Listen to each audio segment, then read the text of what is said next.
Thank you.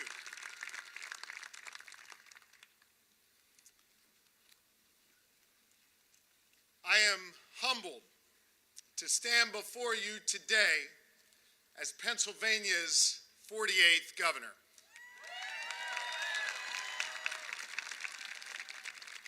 Along the winding road that has led to this moment, I have been grounded in my family and in my faith. And so I begin by saying to my high school sweetheart and Pennsylvania's newest First Lady, I love you, babe. I love you.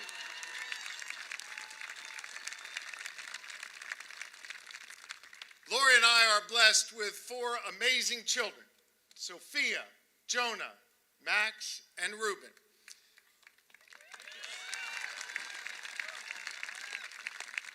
They have sacrificed so much along the way so that we could serve. And I just want you to know how much I love you.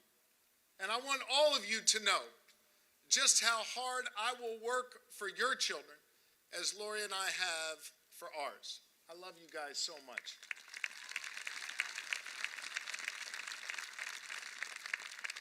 I so appreciate our history-making Chief Justice, Deborah Todd, for doing me the honor of administering the oath of office. Thank you, Madam Chief Justice. May wisdom and the pursuit of justice continue to guide you and your fellow justices of the Supreme Court, several of whom are with us today. I'm pleased to be joined by legislative leaders and legislators of both parties, along with another history maker, President Pro Tem Ward. I'm grateful to be joined by her and Speaker Rozzi, Leader Pittman, Leader Costa, Leader McClinton, and Leader Cutler. I look forward to making progress together.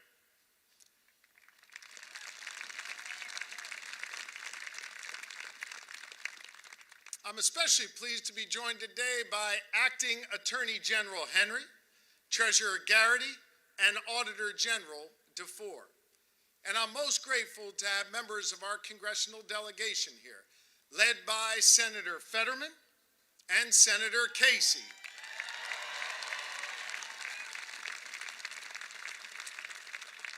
We say a special prayer today for our senior senator for a full and speedy recovery. There is no doubt that you will be stronger than ever and continue to do good for the people of Pennsylvania for years to come. We love you, Senator. To our history-making Lieutenant Governor, Austin Davis,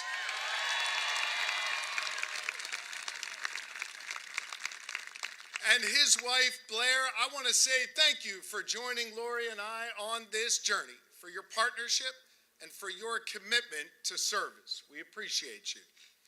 I am particularly touched that several of our former governors are with us today. It's a real honor to have Governor Ridge with us, to be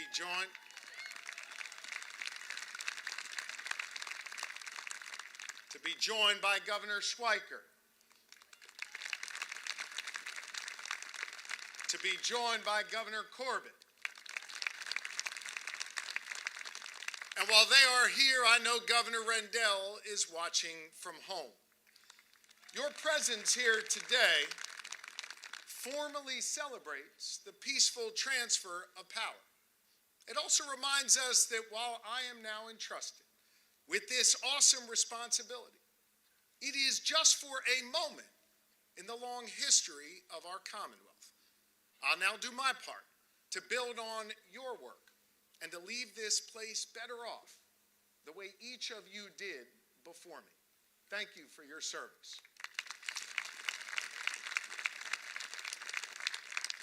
And of course, I want to recognize my dear friends, Governor Tom Wolf and First Lady Frances Wolf.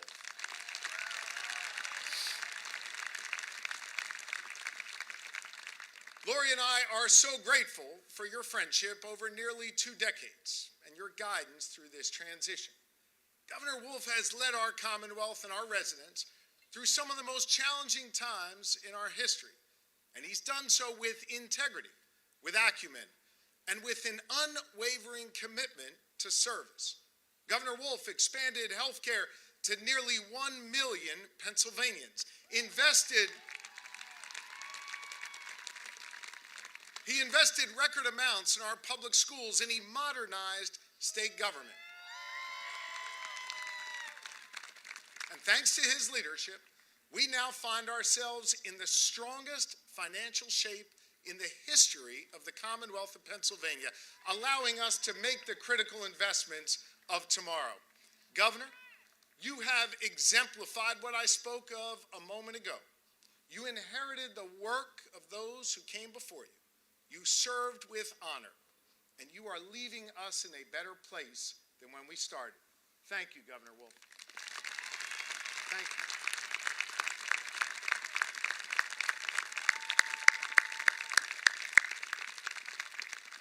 I set out to build a cabinet and a senior staff that looks like Pennsylvania and reflects the people and the communities that I just took an oath of office to serve and protect. Led by our Chief of Staff, Dana Fritz, sitting behind me here today. Sitting behind me here today is the most well-qualified and diverse set of public servants in our history. And I look forward to doing this work with them for all of you. Thank you all so very much. But most of all, I want to thank you, the good people of Pennsylvania. You see, you inspired me. You taught me important lessons. You invited me into your homes, into your union halls, into your places of worship, and into your community centers. We walked our main streets together, and I listened to you.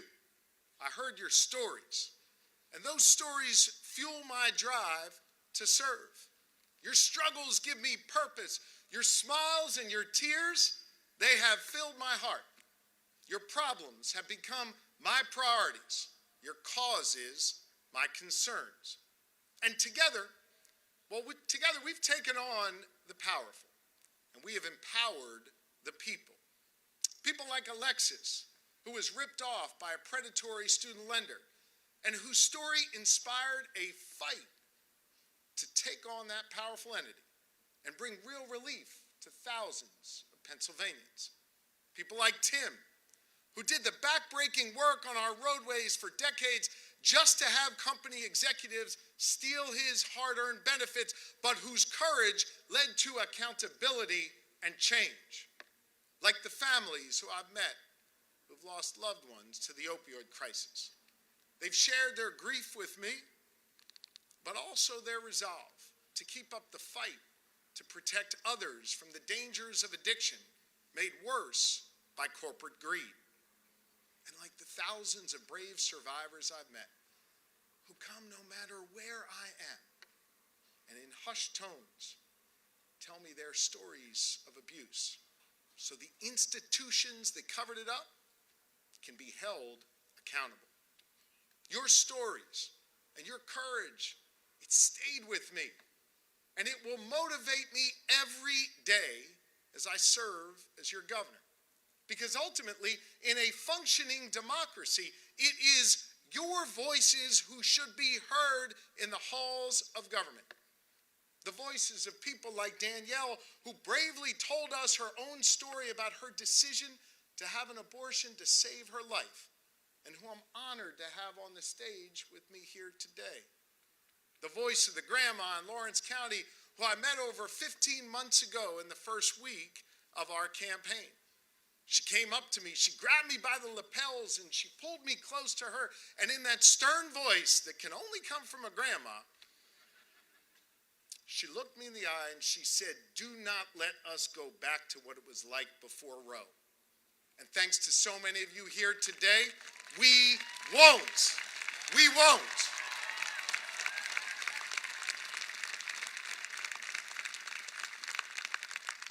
The small business owners like Jared Betts, who owns a community barbershop in Lancaster and is here with us on stage today. Like so many others, he told me about his dream and he built it, and now he just needs a level playing field in order to thrive. I remember the voices of the grieving moms who lost their loved ones, their children, to gun violence. I want you to know something, moms. Your children matter, and so do you. Your voices are powerful. Thank you for being on this stage with us here today. I remember the students brave enough to speak openly with me about their mental health struggles. Hear me on this. They are the strong ones, and it's up to us to help them. The family farmer looking to leave his land to his daughter, but lacking the capital necessary to make the investments to carry on the family legacy long enough just to see her take over. And the voices of those who put on the uniform at home and abroad to keep us safe. They leave behind those in service to us all. Today we're joined by Stephanie Mack and Brittany Siska, the wives of Trooper Martin Mack and Brandon Siska, who were killed in the line of duty just a few months ago. Thank you for being with us today. We continue to honor and respect your husbands. May their memories be a blessing.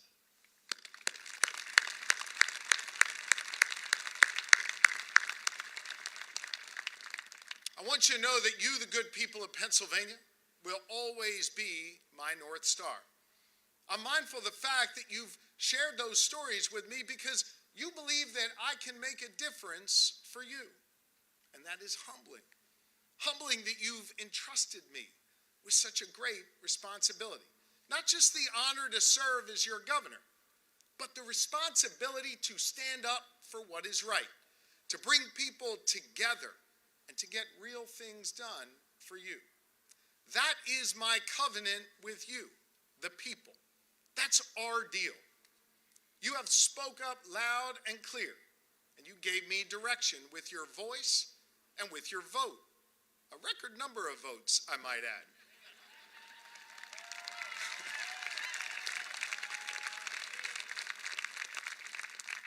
It was people from all different walks of life, from rural, urban, and suburban communities, united to tell me what you think. You showed the underlying goodness within our Commonwealth, that you want a society that creates opportunity for all people. From God's country to Gettysburg, I heard you when you said you want good schools for our kids, safe communities, and an economy that gives people a shot and lifts them up. You also sent a clear message. Democrats, Republicans, and independents, when you came together to resoundingly reject extremism here in Pennsylvania.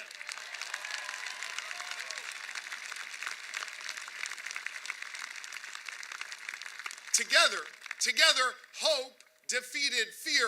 Unity triumphed over division. We proved together that we value our freedoms and that we are willing to do the hard work necessary to protect our fundamental rights.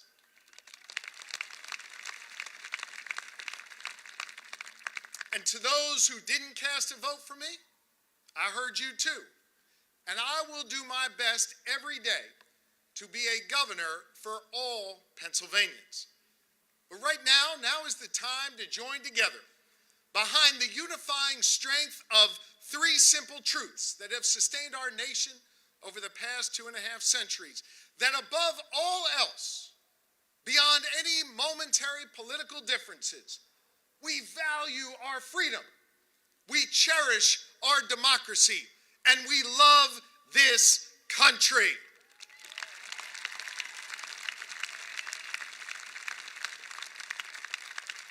Our democracy is indeed now stronger because that historic coalition came together and fought for it, voted for it.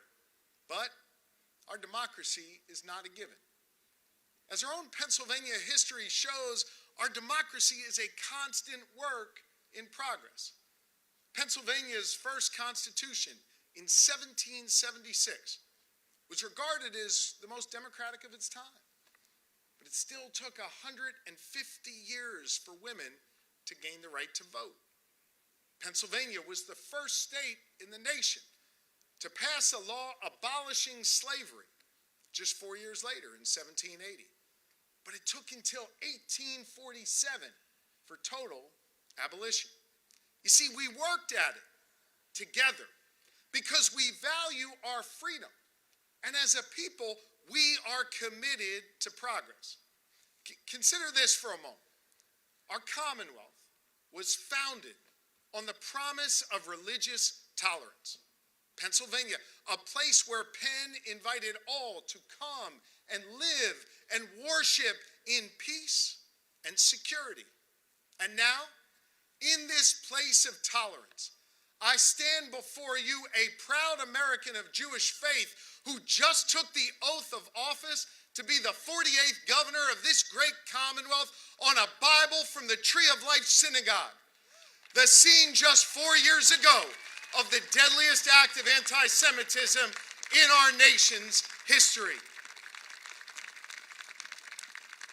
Pennsylvanians can indeed find light in the midst of darkness and drown out the voices of hate and bigotry. Yes, we can.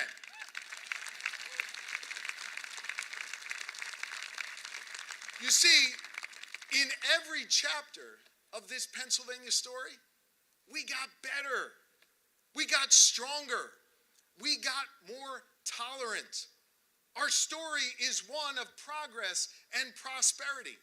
And today we come together under the banner of this new administration to write our next chapter with a keen understanding of our history and the voices that will guide our future. It will require all of us to build on Penn's promise.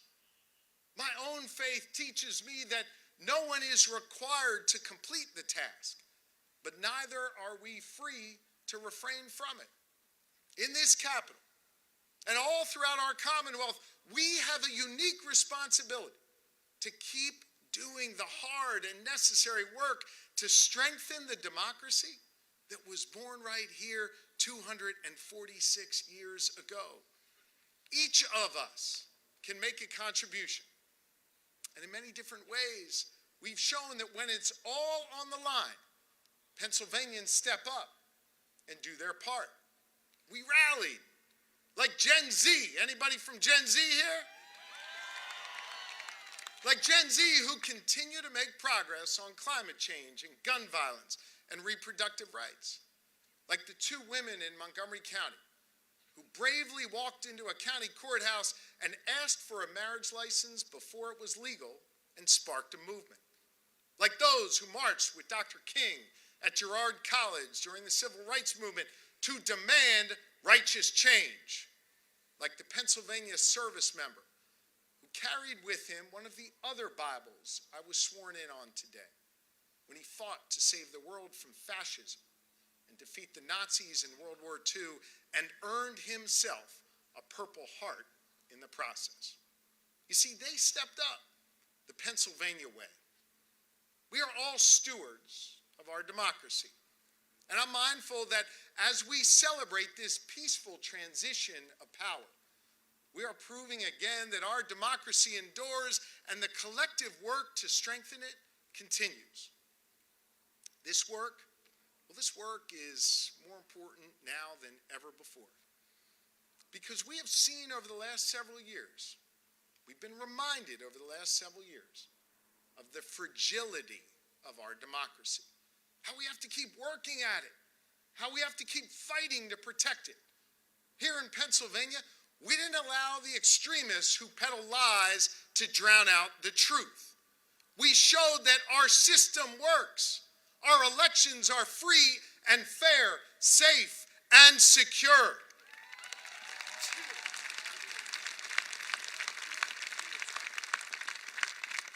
And we assume this obligation to defend our democracy not merely to honor the work of our ancestors, but rather to build on a foundation so we can make progress for our children. That is why we do this work. You see, only by setting the table of opportunity and inviting all to come and sit and partake, can we advance the cause of real freedom. The kind of real freedom that comes when we devote real resources in that young child's public school to make sure she has a shot. The kind of real freedom that comes when we invest in public safety to make sure she lives past her 18th birthday. The kind of real freedom that comes when we create new pathways to opportunity by investing in VOTEC and job training programs like the ones that prepared IATSE members to construct this very stage and trained apprentice cabinet makers from the Carpenters Union to craft this podium I now speak from.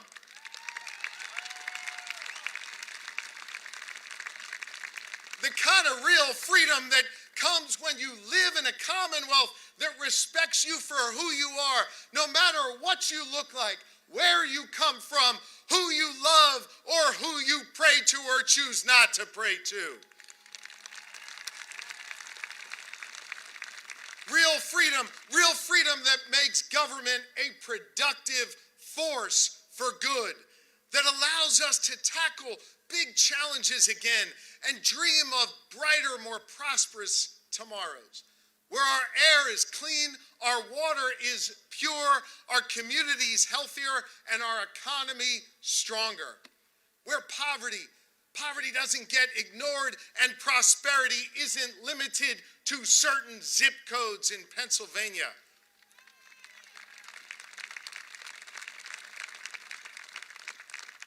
Where political differences cause debate, but do not give rise to demagogues.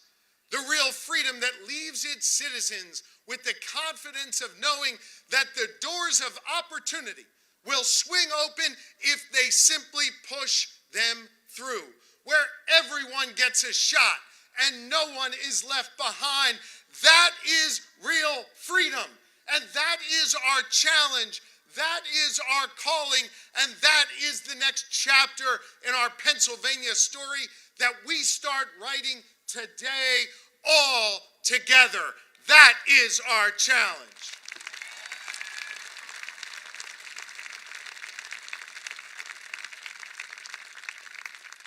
And so, my fellow Pennsylvanians, I honor the work of those who came before me. I affirm my pact with the people to listen and to be your voice. And I accept the responsibility that you've bestowed upon me to be the next link in this chain of progress with humility.